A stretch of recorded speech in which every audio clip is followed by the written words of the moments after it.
What's going on, everybody? Welcome back to another Keep Growing episode. In this case, we are on the hot seat segment. And I miss my boys, man. I can't lie. I was out for a while. Man. What's going on? We're in different seats today. Yeah. Who we introducing? Today, I'll be introducing all the questions today in the hot seat segment, guys. And that's due to the fact of there is one specific question that I want to ask these two and get their opinions on, because I saw a video on it and it was just low-key kind of funny in what this guy was talking about. So I figured I'd ask the questions, give Deshaun a break, and just switch it up a little bit. So we're going to get right into it. Today we got 5 questions and they are all just sporadic. So different topics, different themes. And okay, guys, I need you to put yourself in this situation, all right? Mm-hmm. You're a good-looking man. You're single. You can be black, white, Mexican, red, orange, brown, blue, whatever you want. I'm going to read you this specific situation. Okay, you're single, you meet a woman, and y'all are vibing, then you start texting. The next day, you meet another woman, hit it off, and 2 weeks later, find out they're best friends. What do you do? Who do you choose, and why? Yeah. Now here's where the plot thickens. These two women are ideally what your conventional type is. Right. You're interested in both of them equally, and it's around the same time. So you met one, you met the other one. This is where it's at. Yeah, that's tough. My real answer is probably for off camera. What's the right answer? But that's tough. They probably might cut it off just because of the situation. But hold up, here's the thing. This is real life. Like if we're talking to men out here, I mean, Arizona's not that big, but it is in a way. But I feel like there's been situations that have come across very similarly to this. Mm-hmm. So and all jokes aside, like this can happen to the fellas out there. Like this definitely does happen. So critically thinking, like, what would you do? Honestly, first off, I'll take it off as knowing that, say we just met each other and we're having a good time, and I actually do like both of them genuinely off that first interaction. Yeah. I would at least be honest and let them know, like, hey, like I am still like out there looking, but nothing's in writing. I would say nothing's in writing, but like I am actively still out here, like, and I do met some people. I do have some people like I'm talking to, or like if I'm talking to someone, I'll let them know straight up like what's going on, but I won't get into specifics unless they, because they're going to have to exchange. Yeah. Like I'm talking to this person, man. No way. I'm talking to this person. Right. You would hope so. I would hope. And if that's not the case, I would at least be honest. And if I find out first, it's like, hey, I got to be honest. Let's be straight up about this. Yeah. I don't think this could work out. I don't know who I would choose. Make them play rock, paper, scissors. Yeah. I think I would have to void both because I feel like the interaction going forward. Play the Bachelor. I don't want to say develop feelings for one and say that's the whole feelings, and then I develop feelings for the other one at the same time, and it's like, damn, why we actually one of us is dating and I start falling in love with the other one. It's like, oh man, I done backdoored myself and chose the wrong system. Backdoored yourself. That is a tricky situation. I think you probably just have to go with whoever you feel like makes you feel the best. Yeah. In that time span. I mean, it's a short time span, but you know who you would like more. We're just gonna be honest. Yeah, for sure. Like you know who you would like more. So that is a tricky situation. And if someone were to move forward with that, I think you genuinely have to move in the sense of like who you know you like more, or you would like more, because you know that you would know who it would be. But I think that's really the only way one could move within that situation. For sure. Do you think there would be like a situation to where you could equally get to know both at the same time, or do you feel like one of them would just make you choose off the jump? Morally, I would expect both of them to be like equal. Like, no, we can't do this, and as respect coming from their end, I would very much respect that more than them just like we're doing like Love Island now and pulling each other for a chat to see which one I get to know better. Right. So I would just hope they have that equal respect for themselves, because I would totally respect that. Like, okay, yeah, I get that. That's just right. Discontinue it. But what happens? This makes me think of this. What happens when, like, let's say you're dealing with a woman, right? And let's say you get around her friend and you vibe with her friend more than you vibe with her. Mm-hmm. That's a real situation too. Or the connection is you have an interaction with one of her friends to where it's like, yo, your vibe is honestly more compatible for me than who I'm with right now. Yeah. That's a real situation. So what do you do in that situation? Honestly, I don't want to be like no yes man or something like that. But like if I'm really vibing with this one, Which one? We're talking about a friend. I'm talking about if I'm really vibing with, the current girl. Like I'm not opening my eyes. I'm not even opening my mind to even the possibility of talking to her friends. I just don't like that. No, it just happens naturally. Yeah, let's say you come, true. let's say you just come into let's say it's a get together. Mm-hmm. You're with who you're with, and I mean you're obviously not homie hopping. You're not trying. Yeah. It's not an intentional thing because that's out. But let's say you get into a space to where it's a gathering, it's a get together. Yeah. You're with the woman that you're with. It's new. Yeah. Then you come around her friends, and just with one just in a sense of just communicating, you just see through conversation like, oh, it's just a natural course of just conversation. Yeah. It's a vibe. She could be attractive, and you're like, honestly, our vibe is more compatible. Yeah. It's more of a flowing sense, or it's more flowing than what I have going on right now. That's a real thing. That is a real thing. But me personally, you just cut it off? I can't do it. I would like, yes, this person has a really nice, like we ran into a female like that. We had great vibes, both like had great conversations with this woman. We'll never name her name or anything. It was just like, okay, she's cool, dab up, gone. Like if my intention is to date this one specific one and I know my intentions, nah, I'm tunnel vision. I think it's only okay if it's early, I would say. Like as long as it's early and you're moving with if you're just moving with being genuine and honest about the situation, I mean there could be worse things. Like 1 month in, 2 months in, maybe you guys are serious, maybe you just asked her to be your girlfriend, whatever. You come across that friend. Yeah. I mean, I would peep that and be like, I'm obviously not that interested in you because of the fact that I'm feeling like I'm more compatible with you. And if I'm already playing like the compare game, you're not the one. That's a fact. You know what I'm saying? Like, I agree. Respectfully, you're not in my head. Now, if we're getting to like a year, 2 years, 3 years down the road, that's out. And you are meeting friends of hers or, you should coexisting people, there's always gonna be someone better. So that's just where it comes down to the discipline of just being able to choose the person that you want to, pour your heart into and build with. So yeah, early on, I feel like that's a beginning thing. I haven't experienced that, I will say, but I know people that have experienced it, and I'm like, what do you like?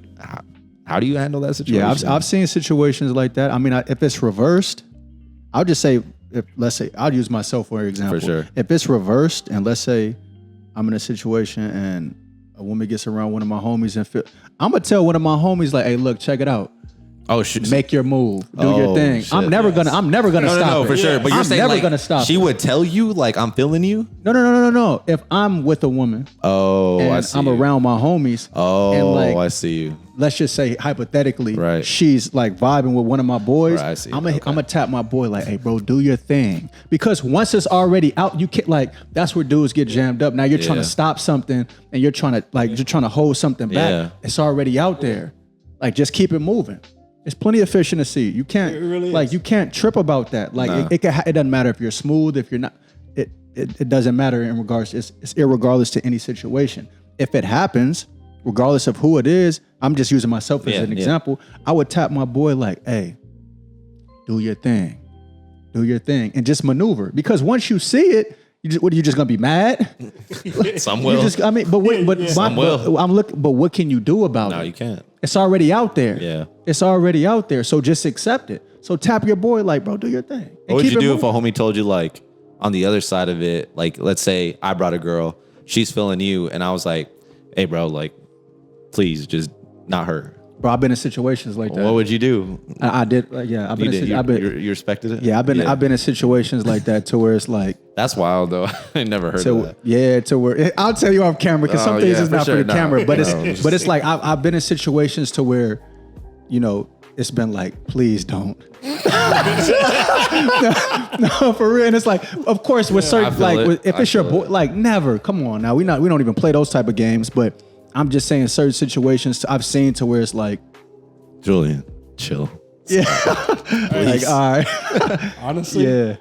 I like that you had that experience because I got the worst end of the stick. Oh yeah. Homie straight threw me under the bus. Yeah, no, that's wild. That's wild. Damn near got hit. That's wild. Like, no, you that's got never hit. it. Yeah. I damn near got hit by the bus. I'm like, dude, hey, all you had to say was like, I'm feeling her more than you, and I'm fine. Yeah. I've been single for a long time. Yeah, just Just because she come around, she just ain't gonna change my feelings. Like, I ain't gonna jump off a bridge for her. Yeah, I always think it's wild how like guys get jealous over their girls like talking to other dudes or getting like flirtatious with them and initiating it, because I'm like, bro, you're mad at the wrong person.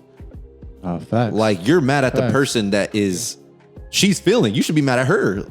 At the end of the day, like, especially if it's serious, but if it's not serious and y'all are just, I'm gonna say hooking up, but just like talking and getting to know each other. If I brought around any women right now and y'all were talking to them, I'd just be like, good for y'all. Like you said, like, hey, you can never be mad at the dude. Here's the thing, nobody owns anybody. And that's what it comes off as, is like, bro, nah, stop. And it's like, well, are y'all together? No, there's no label. All right, then what are we talking about? And I think that's where a lot of like friendships get ruined on both guys and women's side, but like more specifically on the guy side. It's an ego thing to be able to a certain extent, to present a woman that you're interested in based off of her looks, based off her drive, based off of her career. Right. And if you're touching that as another friend, that some guys may not be at the development where they should be to just be like, oh, I see that. I can make two decisions. I can have a conversation, just set boundaries, or I could be like, you know what, bro, it's not that serious right now. By all means. Because if you're choosing her and she's not choosing you.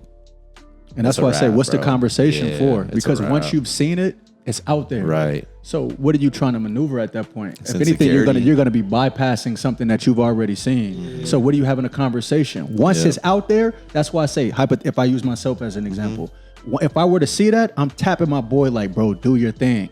It's already out there. I'm not trying to stop it. I'm not having a conversation with her. I'm maneuvering, bro, do your thing. Yeah. It's hypothetically speaking, I'm disgusted already in my stomach. So if you were to continue, what is that doing? Bypassing everything you've seen. Now that's just mental warfare within yourself. Why even play those games? Seeing it for what it is. Once you peep it, you maneuver. Yep. Exactly. You maneuver. You never come to the dude. That's wild. Nah. That's out. Do you think that's an acquired perception if you've already been in experience versus an inexperience? Like I say I'm a guy and I've never dated a girl before. I've never dated before, and I don't know how things work. Do you think that's something that's some knowledge that I should know, or something that I would learn to know? That's a good question. That's a good question. Well, I think some people naturally have certain qualities like nonchalant. They might be nonchalant, or they might just be whatever. They might have naturally certain things, but I do think certain things should be it's not game, but that's where you have older brothers or uncles or fathers to give you knowledge on certain things. If there were to be a situation like this is the mind frame that you should have about it, or this is how you can maneuver within it. Because naturally you might feel a certain way, which is fine, but how you go about feeling that way is really the answer for real. So if you start doing certain things or getting mad at the guy or doing certain things like that, you might need to be taught or learn hey, look, that's not who you need to be upset with, or this is how you deal with it, or this is how you operate with it. But I do understand there are certain natural feelings you might have for being upset about certain things, but it's a mixture. It's a mixture. But I do think being taught certain things matters as well. I believe it. Oh, my bad. No, you're good. I would flip to say you got to experience it. You got to play the game. You can be coached on it as much as possible. I think what helped me with the situation like this was early on. Maybe there was a girl in middle school or high school that I was interested in. She was more interested in my boy, and I saw that firsthand. It hurt, for sure. It hurt. Early on, you're just oh man, I really thought I thought we could be something, or I had feelings for her. You see her talking to your boy, she's really having that good conversation, and boy comes back oh bro, she's feeling me, and it's oh man, it hurts your feelings. You got to go through that, and then you get to a point to where you see it for what it is, and it's not personal. Nothing's personal in life. It's the fact that is who she aligns with. That is who he aligns with. And you just gotta, like you said, move on and keep pursuing something else, because you shouldn't have to fight for that. You shouldn't have to fight for a spot to talk to anyone, whether it's a homie, whether it's a girl. That should just come naturally, like we talk about. So I would say, on top of learning, you should for sure not put yourselves in the certain environment, but allow yourself to feel that and just be okay. Because if you're hurt by it, that's cool. But if you're getting jealous by it, that's a whole different story, bro. That's dangerous. Need some evaluation. I agree. Yeah. I like that. All right, cool. I like your guys' answers already. All right. Would you date, this is question 2. Would you date a woman who doesn't have a purpose or isn't trying to find one? No. Why or why not? Now, hold up. Before you guys answer, I just got to put out there, before Deshaun leaves for the episode after this, we had a crazy conversation last week for like 2 hours after the show. Now, to give you guys some understanding of what happens after this, we hang out. We're all homies. Like, this isn't just like a, hey, come over, let's record some episode and some content and leave. No, we hang out for an hour, sometimes 2 hours. We'll sometimes go out to eat. And let me tell you, these two had the most crazy debate on 4 to 5 different topics. The only two that I remember was a woman and purpose. So to talk about a little bit in the future of what we're talking about in the episode, we're going to talk about purpose. Shout out to Deshaun for allowing us to talk about that today. But for this question specifically, that is why I brought it up, because these two had just the craziest, outlandish conversation and debate last week. So other than that, let me restate the question. Deshaun, you can answer first. Would you date a woman who doesn't have a purpose or isn't trying to find one? Why or why not? I'm going to go with no, because I believe you truly are looking in the wrong direction. Like, if you don't have no purpose or no goals, or no, even like small term goals, I don't think you should be dating. Me personally, I don't think you should be dating. I don't think I'm the right one for you. I see conflict. But me personally, I just see conflict because, say, I'm working already. I'm already trying to build a business. So my time is very limited. I don't have time to spend on the phone all day, every day, falling asleep on the phone. I have a set bedtime already for myself. I have to be up at like 5 a.m. And I know that gets a little bit tricky. And with time, we're already talking about this. With time and things like that, I'm working. Like, I'm really working. So it's like, I don't have that time that I could even give you. So me personally, I know I wouldn't date myself. If I was to do that, I wouldn't even date myself. You ain't got no goals? Go get some money. Get out my face. And that's just me personally. I feel like we all need something and some substance, or we're going to like start feeding on each other. And you know how those relationships get when y'all get too codependent. Mm-hmm. I don't like that. I've never been that way, and I don't want that for myself. I want to build something. Okay. Can you repeat it one more time? Yeah, I got you. Would you date a woman who doesn't have a purpose or isn't trying to find one? Why or why not? Oh, well, yeah, I think the obvious answer is no to that. I mean, everybody's purpose is different. Sometimes they align, sometimes they don't. But purpose is, it's essential, regardless, irregardless if it's a man or a woman. Sure. But yeah, it's definitely a no. I mean, I'm not gonna hang with guys who aren't on a purpose. Right. Yeah. My boys, I'm not gonna have anybody in my friend circle who's not purpose driven. So there's nobody in my life that I would just be around that's just freestyling. Mm-hmm. So whether it's my boys or whether it's a woman, everybody has to be on a purpose or has to be on their journey. And it could sway. They might be trying to find it. They might be on their journey. But at least moving forward in the sense of, wanting better for your life, working towards things, persevering, that's linear with anybody that I'm around. So it's not too much of an explanation I have for it. It's just a no. Yeah. I think just a no.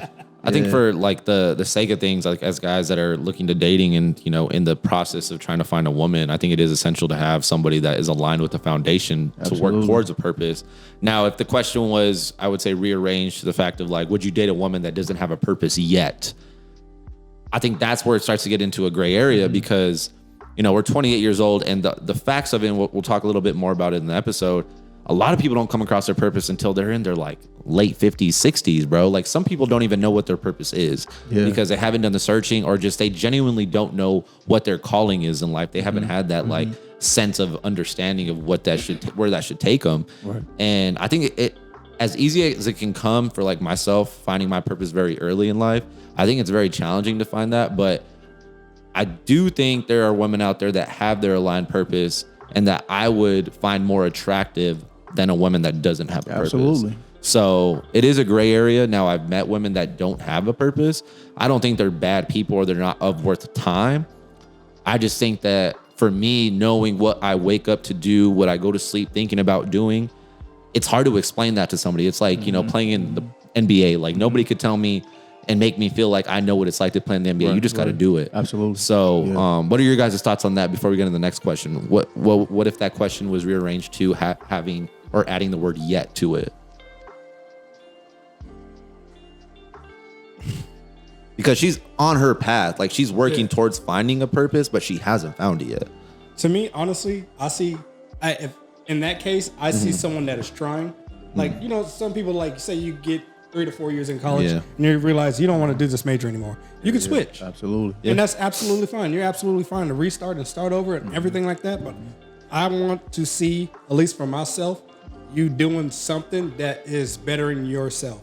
Right. I fully believe in and I stand for everyone just bettering themselves. And that small goals, like I look at purpose as like a long-term and a short-term goals as well.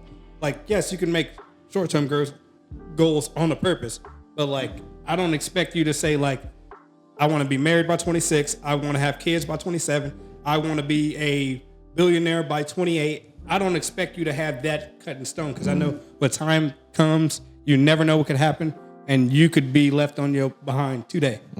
So I just want you to be doing something that's bettering you, not specifically bettering us for a relationship, but bettering you so that you see and you have your own future. For sure.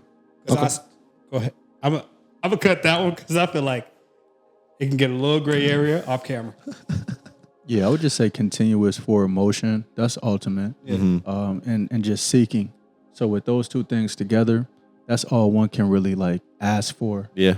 And I'll just leave it at that. So yeah, just continuing to just have forward motion and seeking purpose. If one hasn't found it yet, as long as you're doing that, it'll eventually come. But you have to seek for it.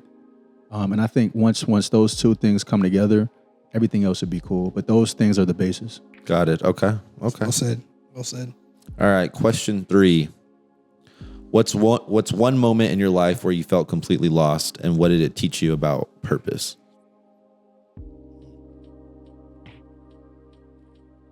I felt lost yesterday. That's real, bro. That's real.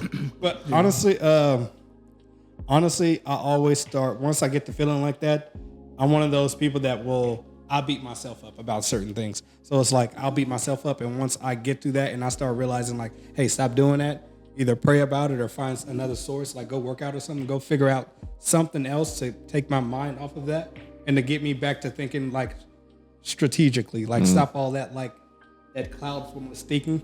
I just want to go forward. And that's how I kind of proceed. Okay. Yeah, that's actually a really good question because, I mean, I feel like everybody's been in a space where they, whether they felt lost or not, they're just seeking, trying to figure things out. Go. And I think in times of that, actually, it's something that I'm doing right now. Like I actually did it this morning. I've been fasting. So I wake up at 6. I start work at 6:30. And today I didn't eat or drink anything till like 1 p.m. So I think with fasting and praying, like it's super essential. Of course, praying, but fasting. And I felt like you feel it. I mean, once you get past like the feeling of being hungry and like you have to bypass that. Cause a lot of times people will break and be like, I need to eat or I need to put something in my stomach. But when you really like, when you're intentional about like seeking and praying and just asking God for direction, like I'm really seeing like how fasting, it really, like it's essential, honestly. It really is. And I think if one is like diligent in regards to like seeking answers, they can be found, they can be sought out. Of course, with praying, reading your Bible, listening, watching certain things. But I'm really seeing like the power in fasting because like a lot of times when you put food on your stomach, like it can make you feel a certain way. Like it could alleviate like, you know what I mean? You thinking a certain way or you have nourishment. But when you don't have something in your stomach and when you haven't eaten, now we're talking about being like full spiritually or being fed spiritually and pray in the mix of that mixing that with praying, it just opens a lot of doors. It opens a lot of things from a mental standpoint, from a perspective standpoint. So I think just to generalize the question, if at a point somebody is seeking or they feel lost, and just like in a space of where they're just wondering, subsiding, just trying to figure things out with just being busy or of course working out, things like that are good, but like being very, very purpose driven within that, I would say for sure pray and fast. It doesn't have to be all day. It could be a few hours. It could be a certain time limit, but I would say definitely try that out. And I think people would find a lot of benefits within that, truthfully. Yeah, no, those are great answers for sure. I think on my end, like I guess there's certain times throughout the year to where I feel lost in whether or not the purpose that I'm trying to work towards is the one that was given to me by God, or is the one that I bestowed on myself. Yeah, that's so the I one. think like the resources and the things that you do, yeah, it's definitely answers. But more like on top of that, with that would go, subsidizing that would be more of like accepting and understanding your blessings, like really just sitting in a time of like, wow, like I really have all this stuff in my life. Because you could either go two ways. Like you said, when you're fasting, you can definitely fall into the pit of I need food, or you fall into a pit of anxiety, stress, and you start to cloud your mind with a bunch of things, thinking like, oh, well, I didn't do this today, and because that's what I feel when I fast. Like when I fast and I don't have anything in my body to give me energy, my mind starts to go crazy. Like it starts to overwork itself. I'll start to like feel kind of antsy, and that's the other side of it, to where it's just like, no, living in that, so that way you become comfortable with, being at peace and asking for prayer and asking God for, forgiveness, or in this case, talking about your day. And I think it's the same whenever you're feeling lost. It's not necessarily always asking, but appreciating everything that's in front of you, the friends, the love, very true, the things that you have right now. And I think once you change your mindset to that, the feeling lost just automatically goes away, because then you're just like, oh, wow, all this stuff aligned because I just set out to be, first off, a good person. And then it set off to be, helping people out day by day. And then it set off to be, touching people through music, through photography, through podcasting, through whatever that looks like. And then you become full, like you talked about. And then you add in, once you get after the fast, you add in the food or the nourishment or whatever type of supplement that you add to that. And everything just feels like, oh, this is a blessing for real. Because you taste that food, you have that water, and you're like, wow, this is powerful. So that's a good point that you made in regards to saying, are we doing things for self-grandizement, which means for our own self, or is it God's purpose or will for us? I think that's a big, and I've even been thinking about that a lot in regards to certain things, like, because we all have talents. Yes. Now, how we use our talents is a mixture of free will, but at the same time is with the talents that we do have, I think, really seeking and asking and praying is, God, is this something that you want me to utilize, or am I doing this for myself? And I think that's something I've really been thinking about in regards to certain things. It's like, okay, is this talent, am I doing this because I have a talent in it, or like, is this God's will for me to be doing? And I think, even with, just me fasting and doing certain things, those are really like things that I've been seeking out, and I think that can hopefully be, a blessing to anybody else in regards to what you're trying to figure out, because we all have talents. Yes. But we could be using our talents, whether we know internally or not, for a vanity reason, even if it's not a bad way. Yeah, definitely. It's just for a self reason. For sure. But are we doing that for ourself or for God's will? And is it in God's will for us to be doing that? And I think that's why I say with fasting and praying, that can be seeking out answers for things along those lines in regards to like, and it all aligns with purpose too. Yeah. So I think there are things that people can do to like really get answers, but just being intentional about it is very important. It's true. It's very true. Absolutely. A good conversation right now. I looked at the ceiling yesterday and I was like, what you tripping about? You got a roof. Or No matter what I was going through, whatever, however my mind gets like clouded, I'm like, bro, you have a roof. Yeah, facts. You ate today, you went to work, you focus on what's going on now and what you have going on now. Like seeing the actual blessings within the day. I really like how you said that. Because I was really beating myself up for like 2 minutes. Like, dude, what are you doing? Yeah. I was like, I was in my mind mentally, I was stuck at like a street corner. And when you're looking at which street to like walk down or like drive down, it's just like, which road do I take? Yeah. I'm just like, stop, bro, just stop. Be grateful. Yeah, that's real. Self-inflicted. Like, God didn't say that. Like, he didn't tell me to worry. He told me not to worry. Yeah. And I'm here worrying. What am I doing right now? Yeah. It's natural, bro. Yeah, I really like how you touched base on that question. That was awesome. It's natural. It happens all the time. All right, question 4. If you lost your job and your title, what would still make you feel valuable? Well, to quote the great Nipsey Hussle, he said, I felt like this about myself before the mic. So I look at that in regards to like, you are who you are without any of this, like without that, you know what I mean? You have to feel like that way in a confident way. So like, I mean, I wouldn't necessarily, you might feel a way about losing a job or something like that, but you're still here. You've lost other things before. You've gone through other things before and you've made it to this point. So I don't think one should feel any innate attachment to a particular job. You know, just holistically, because you are who you are. That's just a resource. For sure. That's all it really is. That's a resource, and it's a blessing. It's a resource and a blessing, but it's not who you are. So you shouldn't attach and have a tether to that like it's your identity, because it's not. Mm-hmm. It's just a resource from God, but it's not who you are. Mm-hmm. So yeah. I like that. Me personally, I've lost it all before, so I would just start over and do it again. Get another one. It's just a job. Yeah. If it's not like a tangible, if it's not purposeful for me, my purpose is I want to be doing something that I cannot be fired from. I cannot, if I'm removed, I cannot be removed from the program. I am the program. The program is me. I am him. No, facts. And it's like, if it's not that, what am I doing? I mean, it's just a stepping stool. I'll grow. I'll learn. I see all these job experiences as just tools. It's literally just tools, because you can do anything you want to do. You can learn anything. And I just rather just go learn something new. Yeah. Start over. It's okay. I'll be all right. Yeah. No, I think on my end, like what would make me feel valuable in the sense of that is just the foundation of family and love, like, and obviously like the faith of it.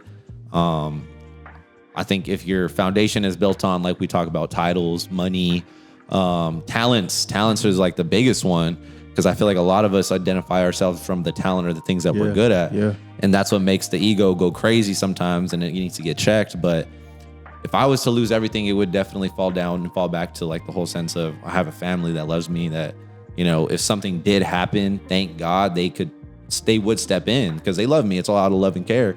And I feel like I would have a group or a circle behind me that would support me in a sense of not money wise, but in a sense of like, nah, bro, keep going. Like whatever it is, just keep rolling. Like it's gonna be tough, but just day by day, get up, do the right thing, continue to what you're doing. And I think having people like that in life is hard to come by. Very true. Because you see it all the time, whether it's a video or whether it's, you know, movies. Once somebody loses that type of fame or the value that they're supposedly offering to their friends, the friends leave. You know what I'm saying? And it's like the whole thing of like, you know, people have to be fed. Once you have no food, they're not coming to you anymore. Yeah. And that's what I mean by like, I really only have a few good friends in my life that are brothers. And I wouldn't call anyone else that, because of the fact that if things got bad right now, if I was stripped from everything, only they know the type of person I am off camera. Right. Outside of the things that I'm good at. And that's what I think is the most powerful thing out of it all. So when it comes to value and me being stripped of those things or talents, it would come back to like you guys, the family, and real loving and God in my life. Absolutely. You know what I'm saying? So yeah, it's real, bro. Okay, but last question. I will get to it. What is one thing that you have planned to complete by the end of 2025?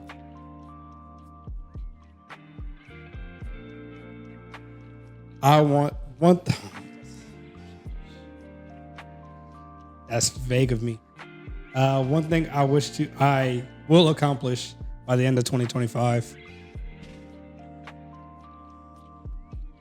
I'm gonna get this one to Julian for now. Well, there are a few things, but one of them is, I love traveling. So, at least 2 new countries, which is something that I'm gonna accomplish. So that's one of the things right there. Before 2025 ends, exploring two new countries I haven't been to before. So yeah, very nice. I would go with I will acquire my passport. I will travel to at least one country or like outer somewhere I've never been. Out of the state, far from the state. Puerto Rico, something like that. Okay. I'm gonna hold you to that. Yeah. Run that card up, boy. December, let's go. But okay, cool. Let's see. For me, dang, I was waiting to hold this one out, but I plan on putting at least one more podcast season for BHD before the year ends, and that's going to include, probably like 6 to 7 new guests that are in the works right now, and putting together another. This would be the 6th season that I would have, and this one's going to be the best one. I always try to make each one better every season, so this one is going to be the best one absolutely. Yet. So that's what's coming. That's what's to come. Constant evolution. Yes, sir. Celebration. But I appreciate y'all, man. Thank you again. Love, a good hot seat segment. And remember, like I said, guys, follow the IG Keep Grwng. And make sure you tune into every episode. You'll get you the episodes. Sheesh, I think it's 16, 17 right now. I don't know where we're at, but we're almost to 20. So we appreciate y'all. Keep watching and keep sharing your comments. We'll see you, though.